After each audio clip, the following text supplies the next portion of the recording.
بسم اللہ الرحمن الرحیم۔ عقل مند وہ ہوتا ہے جو ہمیشہ یاد موت میں رہتا ہے۔ جسے موت کی یاد نہیں اس انسان کی زندگی کا کوئی فائدہ نہیں۔ لیکن ایک جھلک بتا دوں کہ وہ زندگی کیسی زندگی ہے، واقعاً وہاں پہ ہم رہیں گے کیسے، جئیں گے کیسے، اتنے سال ہم نے اس دنیا میں رہنا ہے تو ہم کریں گے کیا؟ یہاں کی لذتوں کا تو پتہ ہے، بندے نے بریانی کھا لی، گھومنے چلا گیا، گپے شپے مار دیے، چار چیزیں دیکھ لیں، یہ دنیا کے مزے۔ مَلْحَيَاةُ الدُّنْيَا إِلَّا لَعِبٌ وَلَهْوٌ، دنیا کی زندگی لعب و لہو ہے، بچوں کے ساتھ محبت کر لی، گھومنے پھرنے۔ وہاں کی زندگی کیا ہے؟ کیا وہاں پہ بھی یہ میل جول ہوگا؟ کیا وہاں پہ بھی ہمسایوں سے ملنے جائیں گے؟ اصلاً ہمارے مرحومین جو دنیا سے چلے گئے اب کہاں ہیں، کیا کر رہے ہیں، ان کی ایکٹیویٹی کیا ہے؟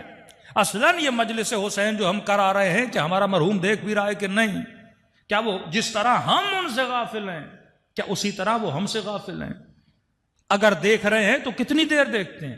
اگر دنیا میں آتے ہیں تو کب آتے ہیں؟ جب ہم ان کی قبروں پہ جاتے ہیں کیا وہ ہمیں دیکھتے ہیں؟ کیا ان کو پتہ بھی چلتا ہے کہ میری کوئی ماں، میرا کوئی بھائی، میرا کوئی دوست میری قبر پہ بھی آیا ہے کہ نہیں؟ 24 گھنٹہ ان کی ایکٹیویٹیز کیا ہوتی ہیں؟ تو کہا کہ یہ جو دنیا ہے جس میں تم زندگی بسر کر رہے ہو، اور وہ جو دنیا ہے جہاں پہ آپ نے زندگی کرنی ہے، یہ دنیا اور یہاں کی زندگی جسمانی زندگی ہے۔ اب وہاں پہ تو جسم کا کوئی کانسیپٹ نہیں ہے، تو کہتے وہاں جسم مثالی ملے گا انسان۔ جسم مثالی مطلب جسم نہیں ہوگا لیکن دکھنے میں جسم جیسا ہوگا۔ اس کی دلیل کہ جس طرح آپ اپنے خواب میں اپنے مرحومین کو دیکھتے ہو، تو جو خواب میں آتا ہے وہ جسم نہیں ہوتا لیکن اس کی شکل ضرور ہوتی ہے۔ جو خواب میں آتا ہے اس کا وزن نہیں ہوتا لیکن اس کا حلیہ ضرور ہوتا ہے۔ تو شکلیں سب رکھیں گے لیکن جسم وہاں پہ کوئی نہیں رکھے گا، کیونکہ جسم ہوگا تو ثقیل ہوگا، ثقیل ہوگا تو وزنی ہوگا، وزنی ہوگا تو سفر کو طے کرنے میں اسے ٹائم لگے گا، اور جہاں ٹائم لگ جائے تو وہاں آخرت نہیں ہے۔ اگر جسم ہوگا تو پرانا ہوگا، اور پرانا ہو جائے تو ابدی کیسے ہوگا؟ کیونکہ دنیا میں ہر وہ چیز جو آپ دیکھتے ہیں اس کی کوئی نہ کوئی ڈیٹ آف ایکسپائری ہے۔ یہ ممبر ہے لکڑی کا بنا ہوا، ایک دن پرانا ہو جائے گا، یہ لوہا ایک دن زنگ لگ جائے گا، یہ بلب ایک دن خراب ہو جائے گا، یہ بلڈنگ ایک دن پوسیدہ ہو جائے گی، یہ جسم ایک دن بوڑھا ہو جائے گا۔ تو دنیا میں ہر وہ چیز جو نظر آتی ہے وہ ختم ہو جاتی ہے، اور آخرت نہ ختم ہونے والی دنیا ہے، تو وہاں تو کوئی ایسی چیز خدا نہیں بنائے گا جو پرانی ہو جائے، ابدیت ہے۔ فرمایا یہاں پہ جو زندگی گزارتے ہو وہ سوشل لائف ہے، بیٹے کا باپ سے تعلق، بیوی کا شوہر سے تعلق، یہاں تک کہ ایک چیز بھی اگر ہم نے کھانی ہے اس چیز کو مجھ تک پہنچنے میں لاکھوں اسباب کی ضرورت پڑتی ہے، جس طرح میں نے شروع میں بتایا۔ لیکن وہاں کی زندگی سوشل لائف نہیں ہے، وہاں کی زندگی اہل بیت فرماتے ہیں انفرادی زندگی ہے۔ مطلب جس طرح اکیلے آئے تھے اسی طرح اکیلے جاؤ گے۔ کسی سے کتنی بھی محبت ہو لیکن مرنے کے بعد وہ ہمارے ساتھ نہیں ہوتا۔ بیٹے سے عشق تھا، تنہا چلا گیا، ماں سے پیار تھا، تنہا چلی گئی، شوہر سے لگن تھی، تنہا چلا گیا۔ اکیلے آئے تھے جس طرح شکم مادر سے، اسی طرح قبر میں بھی کیا جاؤ گے؟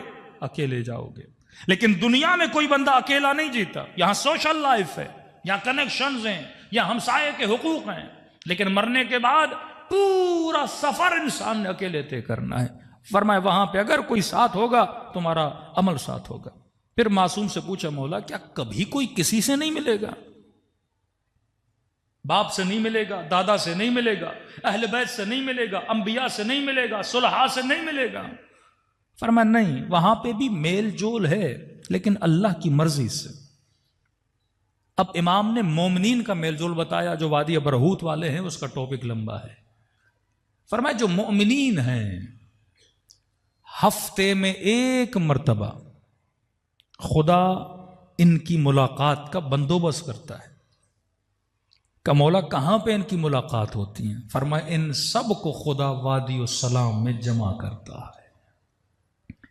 وادی السلام ایک ایسی نگری، ایک ایسی وادی جو سلامتی کی وادی ہے۔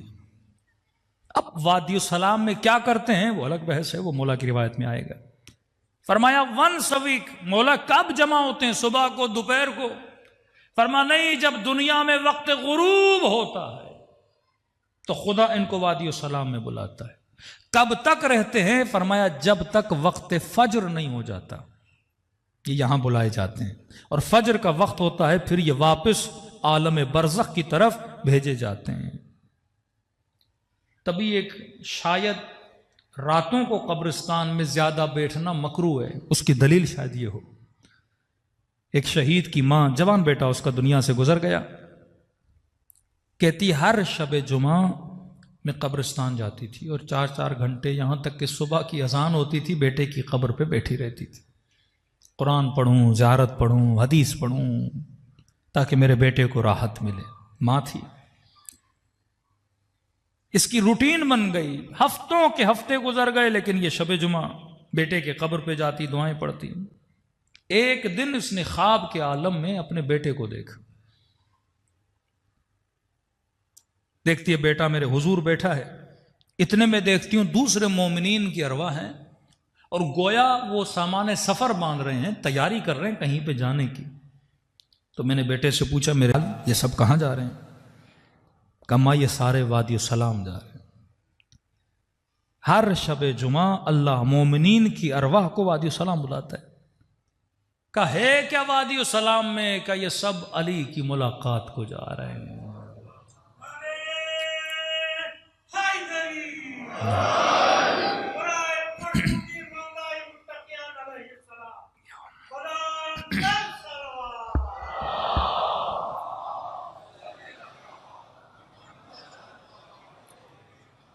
کہ یہ سب امیر المؤمنین کی ملاقات کے لیے جا رہے ہیں۔ اب یہ بھی سوچئے کہ واقعاً کی بات نکلی ہے، آخرت میں عمل نہیں ہے کہ میں عمل کر کے ایک مقام حاصل کروں، نماز پڑھوں ثواب لوں، روزہ رکھوں ثواب لوں۔ رجب کا مہینہ ہے، عمل کا مہینہ ہے، مرنے کے بعد اعمال بند، لیکن فرماتے مرنے کے بعد علم بند نہیں ہوتا، یعنی جو ادنا سے ادنا ترین درجے میں بھی ہے اسے یہ اجازت ہے کہ وہ علم حاصل کرے، اور یہ علم کہاں سے ملتا ہے؟ محفل محمد اور آل محمد۔ اب یہ تو نہیں کہ انا مدینۃ العلم وعلی بابہ، وہ صرف دنیا میں نہیں، یہ علم کا دروازہ عالم برزخ میں بھی ہے، یہ علم کا دروازہ میدان محشر میں بھی ہے۔ تو کہ بیٹا کہاں جا رہے ہیں؟ کہ اماں سارے وادی السلام جا رہے ہیں۔ کہ میرے لال تو کیوں نہیں جا رہا؟ کہ اماں علی نے بولا ہے جب تک ماں ہے ماں کے پاس رہنا۔ کہ اماں تیرے ادب کی وجہ سے میں نہیں جا رہا، اب ماں کو منع بھی نہیں کر پا رہا، ماں ہے۔ کہ آپ کے ادب کی وجہ سے یہ ماں نیند سے اٹھتی ہے۔ اس دن کے بعد اس نے راتوں کو بیٹے کی قبر پہ جانا چھوڑ دیا کہ میں اپنے لال کو علی کی زیارت سے محروم کیوں کروں، کہ میں اپنے لال کو کیوں محروم کروں امیر المومنین کی زیارت سے۔ اب اس کے دلیل میں بہار کی ایک روایت ہے، فرماتے ہیں امیر المومنین اپنے ایک صحابی کے ساتھ کوفے سے 1.5-2 فرسخ باہر نکلے۔ شاید مومنین پوچھے کہ مولانا وادی السلام دقیقاً کہاں پر ہے؟ کیونکہ نجف جو ہے وہ آج نام رکھا گیا، امیر کے زمانے میں نجف کا کوئی نام نہیں تھا، یہ تو قبر امیر المومنین کے انکشاف کے بعد نام رکھا نجف اشرف، لیکن پہلے تو کوفہ تھا۔ فرماتے ہیں 1.5 فرسخ کوفے سے باہر نکلے تو مولا کا صحابی کہتا ہے تا حد نگاہ قبریں ہی قبریں تھیں، اور میں نے کہا مولا یہ کون سا مقام؟ امام نے فرمایا یہ وادی السلام ہے۔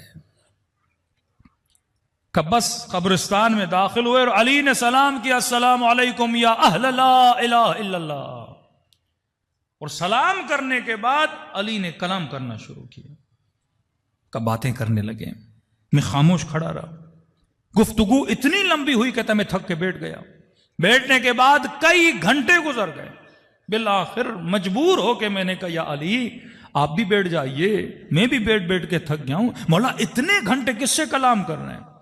امام نے فرمایا میرے صحابی اگر تیری آنکھوں سے خدا پردے ہٹائے تو حلقاً حلقہ تو گروہ گروہ لاکھوں مومنین کو دیکھے جو وادی السلام میں بیٹھے ہیں اور میں علی تقسیم علم کر رہا ہوں. فرمایا ہر شب جمعہ جب بھی شب جمعہ ہو، وہ انبیاء ہوں، وہ اولیاء ہوں، وہ صالحین ہوں، وہ سارے وادی السلام میں جمع ہوتے ہیں. اب سوال یہ کیا یہ وادی السلام زمین کا حصہ ہے؟ نہیں، ایک تمثیل ہے وادی السلام جہاں پہ ساری ارواح کو حاضر کیا جاتا ہے اور اہل بیت کی محفل ہوتی ہے. تبھی ہر مومن کی ایک تمنا رہی ہے کہ میری قبر کہاں ہو؟ وادی السلام میں ہو. اب کسی نے کہا مولانا یہ اتنا آسان تو نہیں، اب ہر بندہ وادی السلام میں دفن ہو اور دنیا میں کروڑوں مومنین، تو زمین کم پڑ جائے نا. تو کسی نے میرے چھٹے امام سے کہا کہ مولا میرا بھائی بغداد میں ہے اور پتہ چلا ہے کہ بیمار ہے. حکیموں نے جواب دیا ہے مولا مجھے خوف ہے کہیں بغداد میں مر گیا تو میں اسے وادی السلام میں دفن نہیں کر پاؤں گا. امام نے فرمایا گھبراؤ نہیں، ہمارا چاہنے والا دنیا کے کسی بھی کونے میں مر جائے، کہیں بھی دفن کر دیا جائے، اللہ حکم دیتا ہے کہ اس کے بدن کو وادی السلام کی طرف بھیجا جائے. تو بندے کا مؤمن ہونا ضروری ہے. مومن وہ جو یؤمنون بالغیب ویقیمون الصلاۃ. جب تک غیب پر بندے کا ایمان نہ ہو، یہ غیب یہی موت ہے، یہی قیامت ہے، یہی قبر ہے. تو فرمایا کہ بدن سے روح نکلتے وقت کی تکلیف سے اگر بچنا چاہتے ہو تو فرمایا مومنو چند کام ضرور کیا کرو. یہ سکرات الموت، یہ بہت مشکل لمحات ہیں جب انسان کے بدن سے روح نکلتی ہے.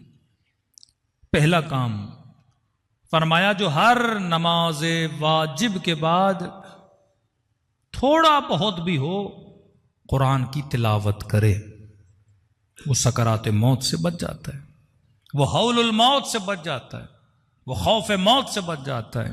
4 آیتیں 5 آیتیں 10 آیتیں جتنا ہو سکے. امام خمینی کی عادت تھی، سفر پہ بھی جاتے تھے، آپ نے وہ جہاز کی ویڈیو بھی دیکھی ہوگی، جہاز میں بھی قرآن پڑھ رہے ہیں اور ہاسپٹل میں بستر مرگ پر ہیں، وہاں پر بھی آپ دیکھو گے کیا پڑھ رہے تھے؟ قرآن پڑھ رہے تھے. تیاری کرتے تھے کہ جب بھی موت آئے، بدن سے جب روح نکلے تو انسان کو کیا ہو؟ تکلیف نہ ہو. تکلیف ہوتی ہے تعلق کی وجہ سے. تعلقات دنیا جتنے مضبوط ہوں اس تعلق سے جدائی کی اتنی تکلیف ہوتی ہے. میں ہمیشہ مجلس میں مثال دیتا ہوں، اگر ہاتھ کی ہتھیلی پہ ٹیپ سولوشن لگائی جائے کھینچو گے تکلیف نہیں ہوگی، کیونکہ ٹیپ سولوشن کا اور ہاتھ کا اتنا مضبوط تعلق نہیں ہے، جدا ہو جاتی ہے. لیکن وہی ٹیپ سولوشن اگر ہتھیلی کے پیچھے لگائی جائے جب کھینچو گے تو تکلیف ہوگی، کیونکہ بالوں نے ایک مضبوط تعلق بنا دیا ہے اس ٹیپ سولوشن کے ساتھ. اور جب بال کھینچتے ہیں تو انسان کو تکلیف ہوتی ہے نا.